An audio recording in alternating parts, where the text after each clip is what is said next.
Hello students, let's see this question. The question says match list first with list second. List first में percentage of element है और list second में formula लिखा हुआ है इसका, ठीक है। तो यहाँ पर आप कार्बन की परसेंटेज निकालनी है, हाइड्रोजन की, ऑक्सीजन की एंड सल्फर की। तो अगर आप एलिमेंट्स की निकाल रहे हो परसेंटेज, तो आप ये मान के चल रहे हो कि ऑर्गेनिक कंपाउंड आपको मिला हुआ होगा, ठीक है। सो कार्बन ऑर्गेनिक कंपाउंड से अगर निकाला जाता है तो किसके फॉर्म में निकाला जाता है? कार्बन जो डिटेक्ट होता है वो कार्बन डाइऑक्साइड के फॉर्म में होता है, ठीक है, कार्बन डाइऑक्साइड के फॉर्म में होता है।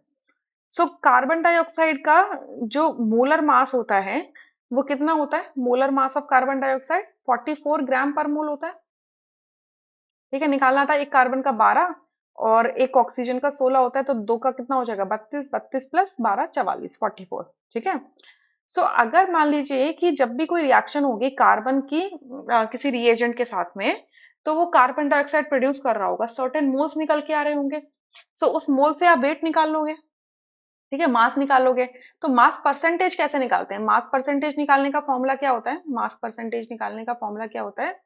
Mass of component, mass of ith component divided by total mass, total mass multiplied by, इस पूरे को क्या कर देते हो? मल्टीप्लाई कर देते हो 100% से, ऐसे ही निकालते हो, ठीक है।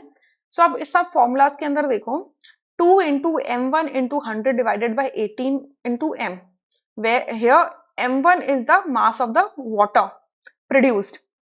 अच्छा, अगर यहाँ पे कह रहे हैं m1 क्या है? मास ऑफ द वाटर है, और सबसे नीचे देखो m क्या है? Total mass of the organic compound है।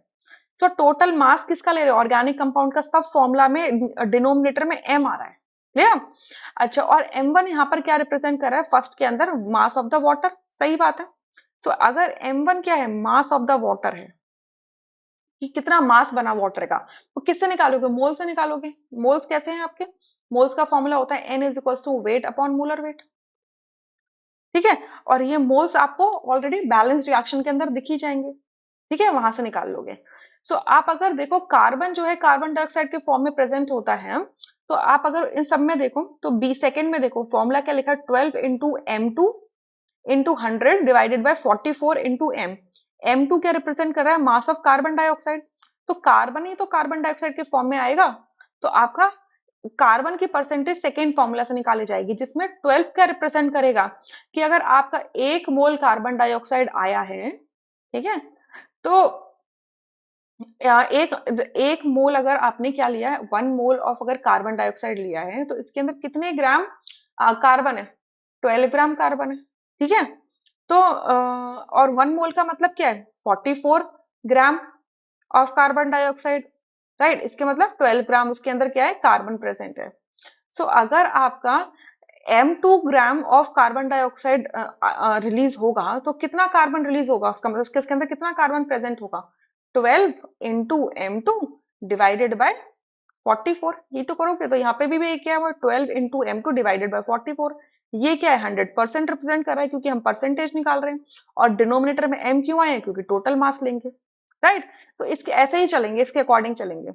हाइड्रोजन जो है वो H2O के फॉर्म में आएगा, तो यानी कि आ, एक मोल हाइड्रोजन में कितना मास होता है हाइड्रोजन का? 2 ग्राम। सो 2 into m1 divided by molar mass of water, that is 18। तो हाइड्रोजन का परसेंटेज का फॉर्मूला होगा फर्स्ट वाला। ऑक्सीजन जो होगा वो भी कार्बन डाइऑक्साइड के फॉर्म में प्रेजेंट होगा, ठीक है। वो भी क्या होगा? आपका जो आता है कार्बन डाइऑक्साइड के फॉर्म में ही इसको हम निकालते हैं, ठीक है। एक बार कार्बन डाइऑक्साइड के फॉर्म में ही निकालते हैं। सो अगर ऑक्सीजन को भी हम कार्बन डाइऑक्साइड के फॉर्म में देख रहे हैं, तो यहाँ से ऑक्सीजन कितना है? आप कितना ऑक्सीजन देख पा रहे हो? ऑक्सीजन कितना देख पा रहे हैं? एक ऑक्सीजन का मास होता है 16, तो दो का कितना हो जाएगा? 32। सो देखो यहाँ पर क्या लिखा है? 32 इंटू m2 डिवाइडेड बाई 88। अब ये 88 क्यों लिया गया है? क्योंकि जब ऑक्सीजन की एस्टिमेशन करते हैं तो वो इनडायरेक्ट मेथड से होती है, क्लियर। अब इनडायरेक्ट मेथड के अंदर आपका जो ऑक्सीजन होता है, पहले उसको कार्बन मोनोऑक्साइड में कन्वर्ट करते हैं, फिर उसको कार्बन डाइऑक्साइड में कन्वर्ट करते हैं, क्लियर। सो यहाँ पर क्या हो जाता है? 2 मोल्स हो जाते हैं, मतलब या देखिए 44 मतलब 1 मोल कार्बन डाइऑक्साइड, 88 कर देने का मतलब क्या हो गया? इसका मतलब 2 मोल कार्बन डाइऑक्साइड रिलीज हो रहे हैं।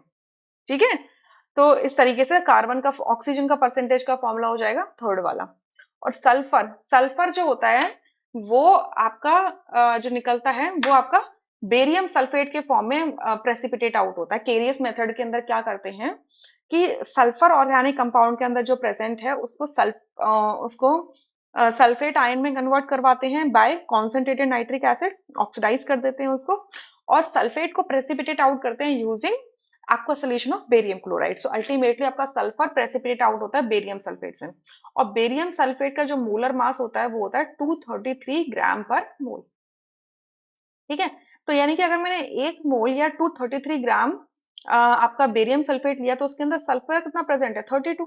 तो यही तो आया, 32 सल्फर प्रेजेंट है इन 233 ग्राम ऑफ द कार्बन। तो अगर आपका m ग्राम आपका क्या हुआ, आपका टोटल मास हुआ, तो कितना सल्फर प्रेजेंट होगा, m1। मतलब बेरियम सल्फेट कितना होगा आपका m1, total total organic compound के अंदर बेरियम सल्फेट कितना होगा, m1। सो डी का मैच हो जाएगा 4 के साथ में, राइट। सो यहाँ से करेक्ट मैच क्या दिख रहा है, A2B1, A2B1 C3D4, यानी कि यहाँ से फोर्थ ऑप्शन करेक्ट है, rest options would be incorrect. I hope you understood this question really very well, thank you.